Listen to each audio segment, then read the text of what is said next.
समरपुर नाम के गांव में अपनी सीता और एक छोटे बेटे अजित के साथ रहता था। रमेश बहुत ही गरीब था। वह जंगल जाकर लकड़ियां काटता था और उसे बाजार में ले जाकर बेच के वो अपना और अपने परिवार का गुजारा करता था। इन दिनों बहुत गर्मी पड़ रही थी और गांव के हर एक वासी का गर्मी से बुरा हाल था। एक दिन रमेश के घर की दीवार कमजोर होने के कारण टूटकर गिर गई। यह देखकर सभी दुखी हो जाते हैं क्योंकि सूरज की धूप अब उनके घर में आने लगी थी। एक दिन दोपहर में सीता अपने पति रमेश से कहती है, जी हम अब क्या करेंगे? हमारे घर की तो दीवार पूरी तरह से टूट चुकी है, जिसके कारण पूरे घर में धूप आ रहा है। हाँ पिताजी, घर में एक पल भी बैठा नहीं जा रहा। एक काम करते हैं, आज ही हम तीनों मिलकर इस दीवार को बना देते हैं। मिट्टी की दीवार हम कब तक बनाते रहेंगे? वो हर 2 महीने में गिर जाती है और हमारा ये घर भी कितना कमजोर हो चुका है, पता नहीं कब गिर जाए।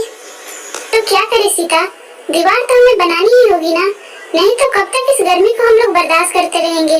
दिन में भी गर्मी, रात में भी गर्मी, ऐसे तो हम तीनों बीमार हो जाएंगे। पिताजी, मेरा दोस्त पप्पू है ना, उसके पिताजी ने घास के तिनके से 4 घर बनाए हैं और वो उसी में रहते हैं। एक घर में वो रहते हैं और बाकी के 3 घर उन्होंने किराए पे दे दिया है। घर के साथ साथ उनकी अच्छी कमाई भी होती है। पिताजी, हम भी ऐसा कुछ करते हैं ना? और मैंने सुना है उस घास के घर के ऊपर पानी डालने से वो घर बिल्कुल ठंडा हो जाता है, जिसकी वजह से उस घास के घर के अंदर बहुत ही ठंडा लगता है और गर्मी इसमें बिल्कुल भी महसूस नहीं होती। जी, हम भी ऐसा ही कुछ करते हैं ना? अगर हमारा भी घर घास का होगा तो कितना अच्छा होगा ना? और घास के लिए हमें कौन से पैसे देने होंगे? ये तो जंगल में ऐसे ही मिल जाती है। अरे क्या बात कर रही हो? पहले हमें जंगल से जाकर घास लानी होगी। पप्पू के कहने पर तीनों जंगल से घास लाने के लिए चल देते हैं। गर्मी के मौसम के कारण सारे पेड़ पौधे सूख चुके थे। जंगल में कहीं पर भी घास का नामो निशान नहीं था। हम तो कितनी दूर तक आ चुके हैं, पर यहाँ पर तो दूर दूर तक घास का कहीं नामो निशान नहीं है। अब घास कहाँ से लाएंगे हम? बस सीता, हम इससे आगे नहीं जा सकते। यहाँ से थोड़ी दूरी पर एक विशाल जंगल है, हो सकता है हमें वहाँ पर घास मिल जाए, लेकिन मैंने सुना है वहाँ पर बहुत ही खतरनाक जंगली जानवर रहते हैं। वहाँ पर जाना हमारे लिए खतरे से खाली नहीं होगा। क्या जंगली जानवर? अरे बाप रे, नहीं जी, चलिए हम यहाँ से घर चलते हैं। वैसे भी थोड़ी देर में अंधेरा होने वाला है। चलो पप्पू बेटा, हम घर चलते हैं। इतना कहकर रमेश और सीता वहाँ से चल देते हैं, लेकिन पप्पू वहीं पर खड़ा रहता है। क्या हुआ पप्पू बेटा, घर नहीं चलना है? चलो घर चलते हैं। माँ, अगर हमें घास मिल जाता तो कितना अच्छा होता। तीनों जाने लगते हैं। तभी रमेश के मन में एक बात आती है। एक घास ना मिलने की वजह से मेरा बेटा कितना दुखी हो गया है। नहीं, मैं अपने बेटे को दुखी नहीं देख सकता। सीता, मैं क्या कहता हूँ, तुम और पप्पू घर चले जाओ। देखो अब अंधेरा भी होने वाला है और आज कोई जंगल में लकड़ियाँ तोड़ने भी नहीं आया। मैं यहाँ आ ही गया हूँ तो थोड़ी सी लकड़ियाँ तोड़ लेता हूँ और इन्हें बाजार में बेचकर मुझे थोड़े से पैसे मिल जाएंगे। तुम दोनों घर जाओ, मैं थोड़े समय में लकड़ियाँ लेकर आता हूँ। अरे आप कब आ जाना? अभी अंधेरा भी होने को आया है, रात हो गई है, तो आप कैसे आओगे घर?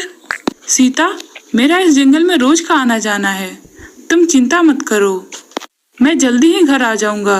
रमेश की बात सुनकर सीता और पप्पू घर चले जाते हैं।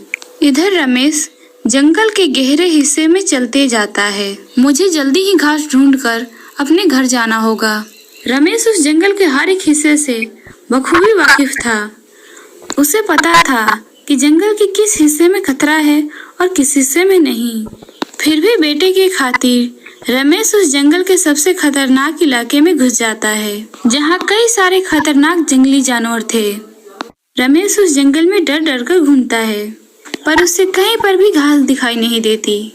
यह देखकर रमेश बहुत ही दुखी हो जाता है। जंगल में इतना अंदर आने के बाद भी एक भी घास नहीं मिली। आखिर सारी घास यहाँ से अचानक गायब कहाँ हो गई? एक भी घास नहीं है इस जंगल में। रमेश ये सब बोल ही रहा होता है, तभी उसे शेर की दहाड़ने की आवाज सुनाई देती है, जिसे सुनकर वह तेजी से भागने लगता है। अरे बाप रे, शेर की आवाज! अगर उसने मुझे पकड़ लिया तो फिर तो मुझे खा ही जाएगा। हे भगवान, मैं जाऊं तो जाऊं कहाँ? यहाँ तो पूरी चारों तरफ जंगल ही जंगल है। रमेश तेजी से भाग ही रहा होता है, तभी उसका पैर घास के ऊपर पड़ता है और वह नीचे गिर जाता है। घास में गिरते ही रमेश वहीं बेहोश हो जाता है। जब उसकी आंख खुलती है तब वह देखता है कि वह अपने घर के आंगन में उस घास के ऊपर पड़ा हुआ है। उसकी पत्नी सीता और पप्पू उसे देखे ही जा रहे थे। सीता, भागो नहीं तो वो शेर आ जाएगा। शेर आ जाएगा? ये क्या बोल रहे हो आप? आप अपने घर में हो। रमेश उठकर चारों तरफ देखता है तो वह अपने गांव में अपने आंगन में खड़ा था। ये कैसे हो सकता है? सीता, मैं जंगल में था और शेर के दहाड़ने की आवाज मैंने सुनी थी, जिसके डर से मैं तेजी से भागा और मेरा पैर इस घास के ऊपर पड़ा और मैं अचानक गिरा और बेहोश हो गया। अरे, ये घास यहाँ कैसे आ गई? ये तो जंगल में थी ना? पिताजी, आप बेहोश पड़े हुए थे और ये घास का गट्ठा आपके पास ही पड़ा हुआ था। ये कैसे संभव है? सीता, मैं जंगल में था। मैं जंगल से यहाँ कैसे आ गया? मैंने तो इस घास को हाथ भी नहीं लगाया था, फिर भी मैं इस घास के साथ यहाँ कैसे? ये सब क्या हो रहा है? मेरे तो कुछ समझ में नहीं आ रहा है। थकान के कारण आपको कुछ भी समझ में नहीं आ रहा है और आप यहाँ आकर बेहोश हो गए होंगे और आपने ये सब सपना देखा होगा। चलिए, हाथ मुंह धो लीजिए और खाना खा लीजिए। पिताजी, इतनी से घास से घर कैसे बनेगा? ये तो बहुत ही कम घास है। बेटा, तुम्हारे पिताजी अभी बहुत थके हुए हैं, हम लोग इस बारे में बाद में बात करते हैं। चलो, इस घास को अंदर लेकर चलो। इतना बोलकर तीनों अंदर चले जाते हैं और सो जाते हैं। अगली सुबह तीनों जब सुबह उठते हैं